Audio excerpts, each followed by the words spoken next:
This is my alternate day fasting round 2 week 4 results. Let's get right into it. I weighed in on July 19th at 26.8% body fat at 214.28 pounds. So I was down 11.12 pounds from when I started this on June 29th, I think it was. I have the sheet right here. If I keep looking down, it's because I have my notes with me here, all the notes that I keep. So this week I had, in week 4, I had 4 fasting days: Monday, Wednesday, Friday, Sunday. They all went pretty smooth. Monday I ended up fasting for 38 hours. And then when I weighed in on Tuesday, I dropped down to 213.4. And on my fast days, I don't eat any calories. Now, I'll put a little asterisk to that. Some people will eat up to 500 calories. I try not to do that. But one thing I've noticed with fasting is on my fast days, I get a coated tongue because I think my body's trying to get rid of toxins. And then also I've noticed that no matter how much I brush my teeth, that my breath will start to smell. So I had to buy some mints and I keep them with me. And on my fast days, when my breath is not to my liking, especially with wearing a mask now all the time, I'll just pop a breath mint. And I think they're less than 5 calories, the breath mints that I use. On all of my eat days, I still ate what I wanted, did not count calories at all. I still had junk food when I wanted junk food, health food when I wanted health food, and I just enjoyed the day. All of my eat days were very relaxing. One thing I started to do too is I started to count the calories burned. I have an old Fitbit that I use, and I don't like the way my iWatch counts my calories. I like the way the Fitbit does it better. So it gives me that 24-hour total calorie burn. And I also started tracking my sleep just to see if my sleep changes with my eat days and my fast days. So Tuesday I weighed in at 213.4 pounds, had a good day.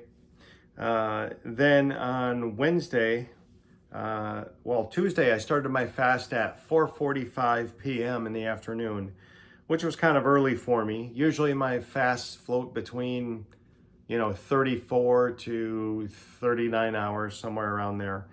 But I stopped eating at 4:45 p.m. and on Tuesday, then I fasted all day Wednesday. So going back to Tuesday, my eat day, the one thing that I started eating at 10:30 a.m. on Tuesday, and then I stopped my window at 4:45. I didn't do it on purpose. I'll tell you why I did it. It's because I ate enough food in that short amount of time to where I felt stuffed, to where I didn't want to eat anymore. Usually at night when I'm sitting down watching TV, I'll have some snacks, and I'll usually end my eat day at 8 or 9. Very rarely will I end it at 10. And that'll give me somewhere, about a 34 to 36 hour fast with the way I'm scheduling. And so I just didn't want to eat anymore. It was the weirdest thing. The one thing I've noticed too is since I've completed week 4, and just for the record here, this is up, week 4 ends day 28. I'm currently on day 30, so I'm in week 5 as I'm making this video. On my eat days, all the junk food that I used to really, really like is kind of losing its flavor. So I'll give you an example. Let's say if I like a junk food, pick what you want, whether it's candy, pop, most junk food, I'll say, not all of it, but most of it, where the flavor used to be a 10 before I started alternate day fasting, now it is a 5. So they're starting to lose their flavor and their appeal to me. And the only way I know this is because I keep eating it. So it's not like I've stopped eating it. So, yep. And calories burned, this is the first week that I tracked it. That really doesn't matter to me. It's always up above 3,000 a day. Do I tend to burn more on my eat days as opposed to my fast days? Just by a little bit, which I guess would be the thermic effect of the food. Then on 7:45 a.m. on Thursday, that was my eat day. I weighed in at 212.30 pounds. So from Tuesday to Thursday, I had a 39-hour fast on Wednesday. So from Tuesday to Thursday, I lost like over a pound. And I know that eventually I'm not going to be losing a pound every time I fast. I mean, this is just, a lot of it's probably water weight just coming off. And actually, here's a graph and a chart of my days from when I first started this on June 29th at, I think it was like at 225.4. And there's the graph of how I'm just, the weight's just dropping. And you'll see it goes down a little bit, and it might go up a bit, then it goes down, and then, you know, maybe level off and maybe up a little bit. Well, that's because your body constantly has food in it, water in it, waste materials in it that it needs to get rid of. And with the weight, I'm only using the weight as a marker. I'm not using it as a definite source. And here's what I mean by that. If you go to Google right now and you Google women who weigh the same, but they're all different, I think at 150 pounds, you'll see 5 different pictures of 5 different women in one picture, and they all weigh 150 pounds and their bodies are totally different. So, and the same thing happens to men. There's also pictures of the same person at, let's say, 170 pounds, 150 pounds, and they look like 2 totally different people because one is toned and looks more athletic. And then the before picture is before they started exercising, but they are the same weight. So the weight really doesn't matter. To me, anyway. I mean, as long as it keeps going down, I know there's gradual progress. If it goes up a little bit, I'm really not that worried. The other thing I've been looking at too is the BMI index. Now, for years, the BMI has been controversial because people who have more muscle have a higher BMI. So you can be a bodybuilder and be super lean and have technically be in the obese category because you have a high BMI. But just for fun, I looked up the BMI, and I am just slightly above the obese category right now, which I knew that. I mean, I admit it. I'm not, I'm fat. Let's say the word fat. But I looked at my ideal BMI, and I would have to be between 129 pounds and 173 pounds, I think, to be in the ideal BMI healthy weight range. Now, years ago, I might even post this picture. Years ago, I remember weighing in at 176, right around the time that my daughter took a picture of me unknowingly, like when we went fishing. And I still have that picture just to remind me of like what that was like. And at that time in my life, I just remember like how easy it was to breathe, and it felt so good that I could fill my lungs up. And I mean, I would run all the time, ride my bike all the time, and it just felt so good being light. On that note, here's another keynote. I was able to run and play with my granddaughter the other day. You know, I'm 51 and she's 4.5, and we were out playing tag and hide and seek, and I did not get winded, and I really didn't run out of breath. And that was on my fast day, of course.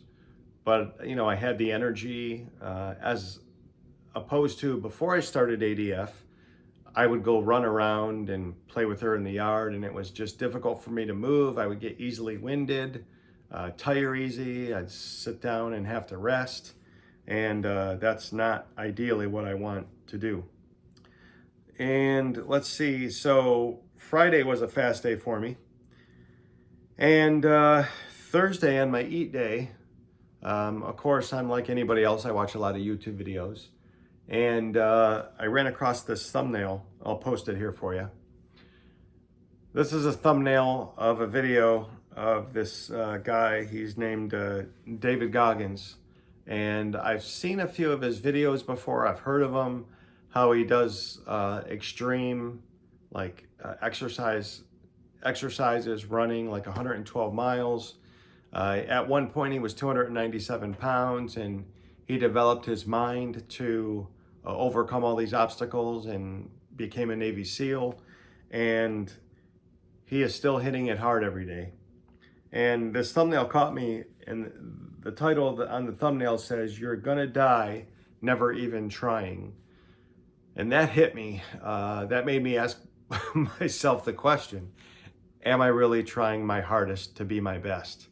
So I thought to myself, what can you do to be better, or to push yourself to not injure yourself, but to keep going, to keep elevating your mind and what you can do, to keep breaking through those barriers? So I said, I know what I'm going to do. I'm going to run on the treadmill. I'm going to run and walk on the treadmill, but whatever it is, whatever I decide, I'm going to do 5 miles. Now, I've done a half hour before. That's usually like 2 miles. But, so 5 miles, going from 2 miles to 5 miles was kind of a big jump. So I did that Friday. I was on the treadmill for 1 hour and 24 minutes. And part of that, I had some trouble with my treadmill because I didn't have it plugged into a surge protector. So every time my refrigerator motor kept kicking on, it would slow my treadmill down, and sometimes almost throwing me off. But I've got that fixed now, so hopefully I won't have any other issues. So here's the shocker. I ate a lot of food on Thursday. Friday, I did that 5-mile treadmill, and I did a 35 and a half hour fast on Friday. Wake up Saturday at 7:40 a.m. and I weigh in at the exact same weight that I weighed in on Thursday, which was odd because I had gone to the bathroom a lot on Thursday, but I had a lot of food, so you think it would kind of weigh out, or I would have lost at least a little bit. But anyway, no big deal. I know, like I mentioned before, the weight's not going to constantly be dropping, and I have to look at the bright side of things. I'm trying not to get too focused on the weight. And then, of course, Sunday was a fast day. And what I did, I weighed myself on Monday morning, which was day 1 of week 5. This was yesterday. And I weighed in at 27.2% body fat. So the body fat went up a little bit, and that could be from all the carbs I eat. I eat a lot of carbs, I really do. Like I said, I don't restrict myself on anything, even though my love for certain things are starting to die off. But I don't restrict on the carbs. I'm not counting macros or anything like that. I'm not counting calories. And so after a 35-hour fast, I ended up weighing in at 211.8 pounds. So down 13.6 pounds total from the start on June 29th. And that comes out to be about 2.4 pounds for the week. So I would say that is successful. And I did a lot of thinking too. In week 4, my mind's always thinking. And in week 4, what I did was, I thought to myself, this ADF way of eating, it's more of a lifestyle now for me. There was even a day, I don't know if this was in week 4 or week 3, where it actually felt odd for me to want to have something to eat on a fast day, just because it's out of the norm for me now. And we had family over on my fast day, and everybody was eating dinner, and I just had my glass of lemon water, and I felt, I sat at the table with him just so I can enjoy the family time, but I didn't really feel deprived, like I'm I wasn't eating. This is just my mindset. Like, this is what I do now. This is my lifestyle now. This is how I'm progressing forward. My main goal is health, of course, as with everybody. I think once your health goes, I think it's, once it starts to go, it's going to be more and more difficult to get it back. So it's best to head it off at the pass now. So one of the other things I was thinking about too is this. I'm looking at the human body and just how wonderful of a machine it is, how it's designed to stay alive and stay healthy. And one of the things that I've learned in the past 4 weeks is that your body has so many different mechanisms and hormones in it to where everything's got to stay level on an even keel with all different types of hormones. And I started looking at the food that we eat and how our recent ancestors lived, the farming communities, the hunter-gatherers. And there are a few videos out there I saw months ago to where it showed that the hunter-gatherers, their bodies weren't designed to eat food every day. If you had food, you had it. If you didn't have it, you didn't have it. You know, you basically ate it when you had it. And the ADF, the true ADF, and maybe even the 500 calorie ADF, that mimics that quite a bit. And like I said, I think, you know, my health is going to start to come around. And not that anything is wrong with me now, but it would be nice to knock off the 70 pounds that I had put on over the years. And you really don't realize it until you see that picture of yourself and you're like, oh my God, what happened? You know, then you want to change. But my own personal opinion on this now is that my human body, genetically, I don't think is designed to have 3 meals a day with snacks and, you know, the sugars, all the sugars that we have now, especially with the way that sugars are hidden in foods all the time now, the high fructose corn syrup. I mean, you can go to any supermarket and pick up barbecue sauce, and more than likely the first main ingredient will be high fructose corn syrup, which is basically sugar. And they put it in breads now, they put it in soups, it's like hidden everywhere. It's like your body just can't get away from it. So I think the ADF gives my body a fighting chance to sort of reset and you know, burn off some of the food that it's stored over the years. And on my fast days, I don't look at myself as being deprived. I look at it as I have all of this food that I stored. It's like putting it in a refrigerator, and then you're eating it out of the refrigerator, but instead the refrigerator is your body fat, you know? So your body's gathering this food that you stored and you're keeping for safekeeping, so that when it does need the fuel, it pulls it from there. You know, liken it to carrying a refrigerator around on your back. You know, you put food in it, extra fuel, and when you need it, you know, you pull some food out and use it. Well, that's the way I look at my body fat. Is my body fat is just my refrigerator for my body. It's holding all that food together for me, so it'll use it when I need it. In week 5, I don't think I'm going to change anything up. I might do a day or two where I try to go with no junk food, but I got to be honest with you, on my eat days, it really feels like a short window. I mean, 8 hours is a short window. The one eat day I had a 6-hour window. I really wouldn't mind stretching it into a 12-hour, you know, eat window, you know, from like 9 a.m. or 8 a.m. to 8 p.m. That just works a little bit better for me. But anyway, if you folks have any comments, put them in the bottom, and I will do my best to answer them.